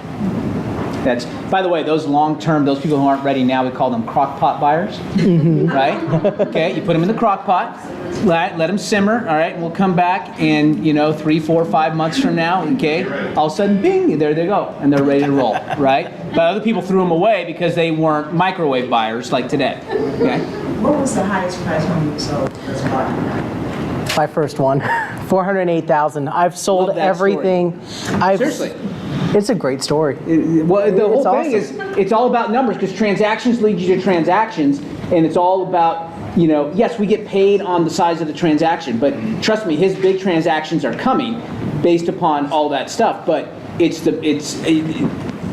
numbers, okay? You work on transactions because the transactions lead you to more transactions. Well, and for me, if you pull my MLS stats, you're going to see a whole long list. Yeah, because all I'm doing are small little transactions anywhere from, so far I'm starting to average above 150,000 finally, but I mean my first year when I was closing stuff in December, I closed a 92.5, an 88, and something like a 93 back to back like that. But hey, it put food on the table. And yeah, I hate to say this, I worked harder on those little $90,000 transactions I did on that $330,000 transaction. But and all 3 of them I had to pay referrals on too. Yeah. So it works. I asked was, I had a year something like you last year, it was close to 100,000, that was my best year. I've been learning, growing. Well, for the first time, a friend of mine wants me to list his property. I sold it to him maybe the beginning of the year for $700,000. That was nice. I knew him. Right. And then he fixed it up, and now he's ready to sell it. And he was talking to Century 21 and all these people, and I said, I sold it to you. And so he gave me the listing, and now I'm just frightened to death. Yeah. So I've been watching like $1 million and all that, and I saw how they did the broker open and all this stuff, and I just need some suggestions. I don't know. I mean, I know I'm going to do a broker's open. Yeah. I'm going to have champagne. Put it out. You're part of 100K, right? Yes. Put that out there. I mean, you will Put it in there. Our 100K group page, it's amazing. And it's not only our agents, man, our vendors that are part of it. All right, we got attorneys jumping in and lenders jumping in and solving issues for our people. That 100K group page, there's over like 1,100 people on there now. All right, so it's a huge resource. If you're not on part of a 100K Facebook group page, all right, get on that. Kev. For your listing, sweetheart, we've developed a new thing. I think you know about it called the property prequel. And Ms. Patricia, I'm actually going to be. I believe I'll be presenting that following the November FHR meeting. We just have to get the schedule. But this is the thing that you do for your listings. I'm not going to get into it right now. It's kind of complicated, but absolutely makes your listing stand out against any other one. And it's the property pre-qual. We're pre-qualifying your property. Okay, we're past our 5 minutes. One last question, Tom. Just a great crock pot. Yeah. Because you've got a database now. Yes. Are you using a drip campaign at all? I'm starting to configure it. I built one with Lion Desk. I don't like it set up though. Some words of wisdom. Okay, yeah, he's got gray hair, so we listen. We have just created through MFR MLS, a program that's within your system, comes along with your dues, you're not paying extra for it. It's called eProperty Watch. I've already started using it. It's Okay. awesome. Did you know that you don't have to have someone's address? If you have their name and email address, you can still invite them to participate and they can put their own address in. Oh, nice. So if you've got people in your database that you haven't sold to yet, or people that may have property or neighbors or family that needs to sell, you invite them and they can invite their family to it. And you can build this crock pot and it's working for you just like that. That's a good idea. This is MFR MLS? Yeah, it's an MLS. E-Property Watch. Okay. Jim, last week? Online. Two from the online. One is somebody's looking for a handyman in the new Port Richey area. So okay. Anybody wants? Dan Roggenstad. Okay. And I'll give it to you, but Dan's phenomenal. And second, Sherry Lowry's training this week for the flea markets. Okay. So her last name is Lowrey, Lowry. Look her up on our roster. Give her a call if you're interested. She's training people to come out and work that to get buyers. Yeah, because they meet a ton of buyers at the flea markets. Right. And I know a couple agents who have done that, and they say they have rocks. Yeah. Cool. Awesome.